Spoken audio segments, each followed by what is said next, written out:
lagi harusnya untuk mengerjakan yang gini susah gini. Karena video ini kita. Duh, gimana sih ini? Apa sih tuh? Tapi ini dia susahnya, kita harus melakukan penelitian ini, apapun yang terjadi dimanapun kita harus melakukan dan harus sesuai dengan ini. Nah, tiga.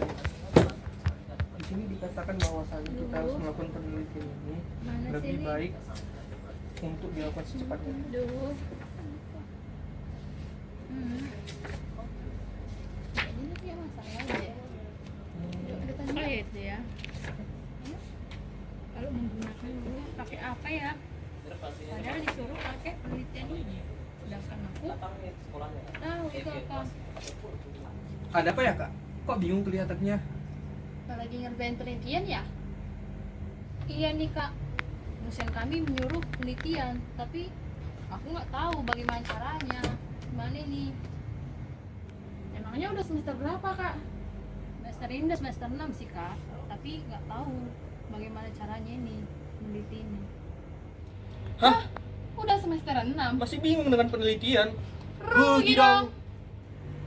Yuk, Belajar bersama kami mengenai penelitian korelasi, kausal komparatif, dan juga penelitian longitudinal. belajar penelitian itu Mudah dan menyenangkan. Yuk, sana.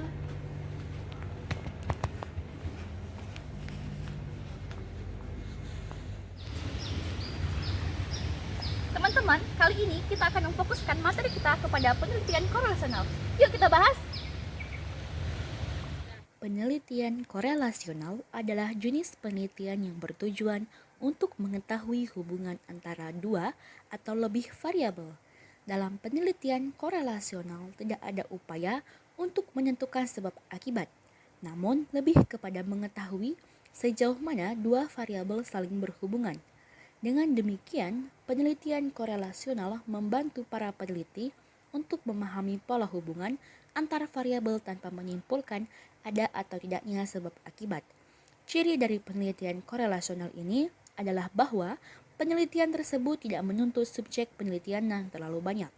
Jadi, korelasi merupakan salah satu teknik analisis data statistik yang digunakan untuk mencari hubungan antara dua variabel atau lebih yang bersifat kuantitatif. Contoh penelitian korelasional yang pertama yaitu hubungan antara kualitas tidur dan produktivitas kerja.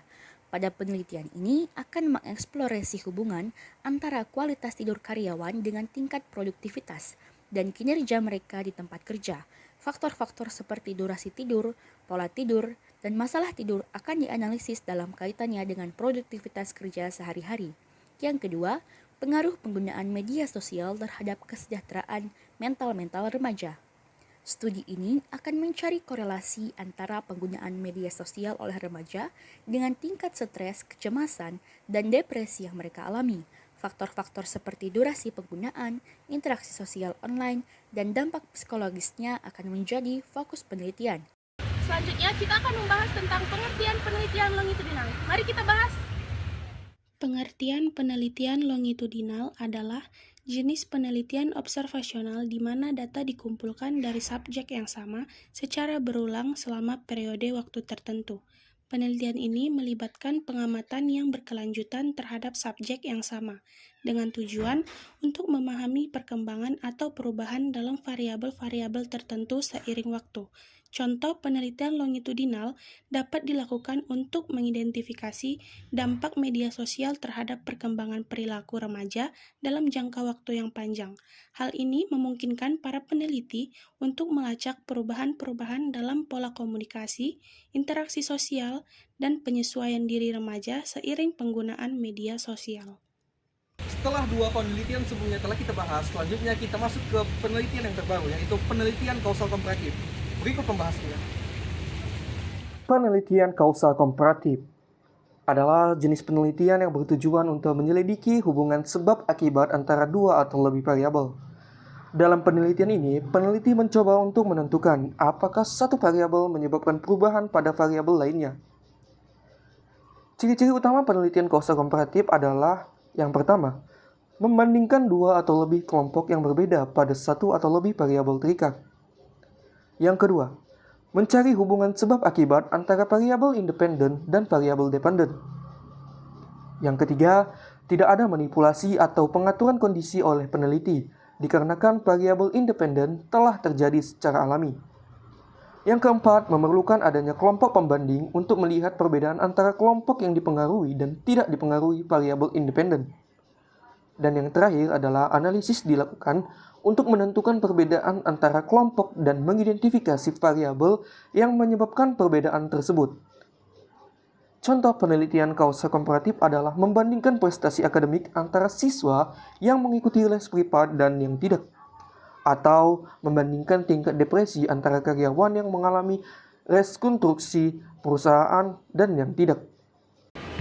Nah, teman-teman, tadi kita sudah mendengar penjelasan dari pengertian korelasional, longitudinal, sama kausal komparatif. Di sini kita akan membahas mengenai perbedaan antara pengertian korelasional, longitudinal, sama kausal komparatif. Nah, perbedaan ini kita bagi menjadi dua aspek. Kita akan membahas terlebih dahulu pada aspek tujuannya. Jika penelitian korelasional, aspek tujuannya adalah untuk menguji hipotesis tentang hubungan antara dua atau lebih variabel. Sedangkan pada penelitian longitudinal, aspek tujuannya adalah untuk mengumpulkan data dari waktu ke waktu untuk mempelajari pola dan perubahan suatu hal. Nah, sedangkan pada penelitian kausal komparatif, pada aspek tujuannya adalah untuk menyelidiki kemungkinan hubungan sebab akibat dengan cara berdasarkan pengamatan terhadap akibat yang ada. Nah, perbedaan yang kedua kita akan bahas pada aspek metodenya nih. Yang pertama, pada penelitian korelasional, aspek metodenya itu mengumpulkan data dengan skor pada setiap individu. Sedangkan pada penelitian longitudinal, aspek metodenya itu adalah waktu penelitian lama, memerlukan biaya yang relatif besar, dan melibatkan populasi yang mendiami wilayah tertentu. Sedangkan pada penelitian kausal komparatif, aspek metodenya itu adalah mencari kembali faktor yang mungkin menjadi penyebab suatu masalah melalui data yang sudah kita cari. Nah, teman-teman, tadi kan kita sudah mendengarkan perbedaan dari penelitian korelasional, longitudinal, dan kausal komparatif. Di sini kita akan membahas tentang kelebihan dan kekurangan dari penelitian korelasional, longitudinal, dan kausal komparatif, yaitu sebagai berikut.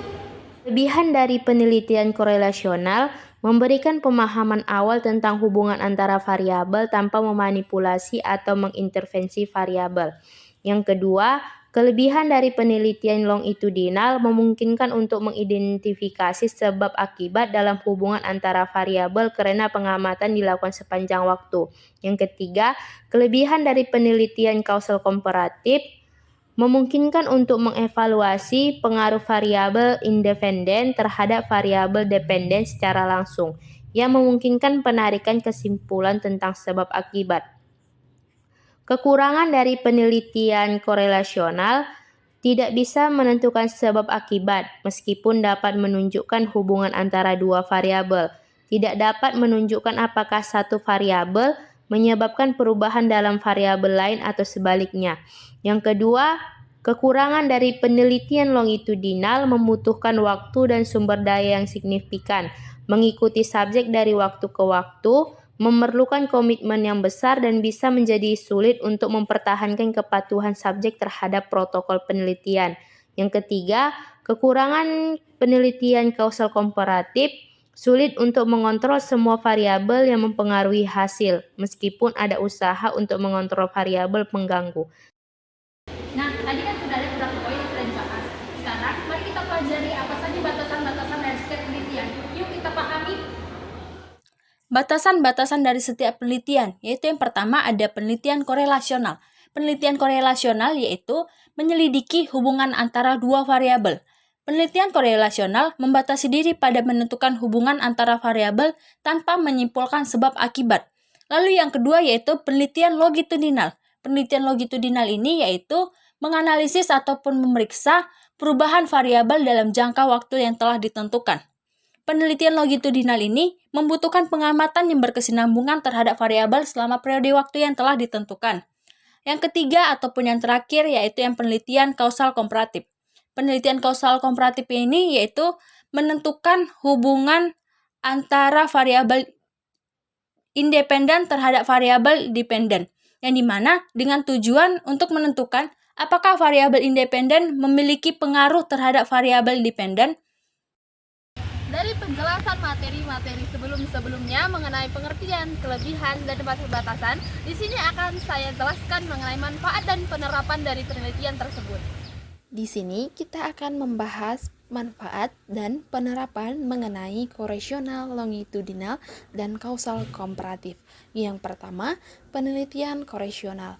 Manfaat penelitian koresional digunakan untuk mengeksplorasi hubungan antara dua atau lebih variabel. Sedangkan untuk penerapannya yaitu penelitian koresional sering digunakan dalam studi observasional atau penelitian survei. Yang kedua, penelitian longitudinal. Manfaat penelitian longitudinal sendiri yaitu dirancang untuk mempelajari perubahan atau perkembangan variabel seiring dengan waktu.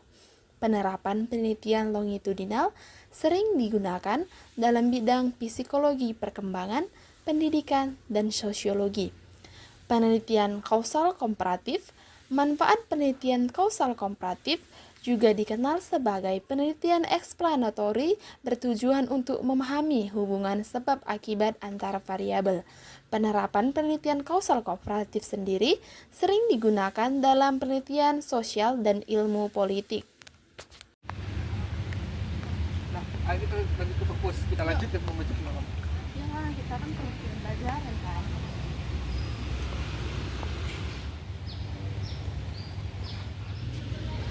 Kak, yang kemarin penelitian ya? Iya kak, yang kemarin di perpus kan? Oh iya. Pasti ya kak, atas pemaparan materi kakak, saya sudah jadi memahami apa itu dari penelitian, bagaimana caranya dan prosesnya. Bagaimana? Tapi menyenangkan nggak? Menyenangkan sekali bang, dan bisa jadi memudahkan saya untuk melakukan penelitian selanjutnya. Nah, maka dari itu sebelum untuk memulai penelitian, kita harus pentingnya untuk belajar terlebih dahulu apa itu penelitian. Kenapa? Karena penelitian itu Mudah dan menyenangkan.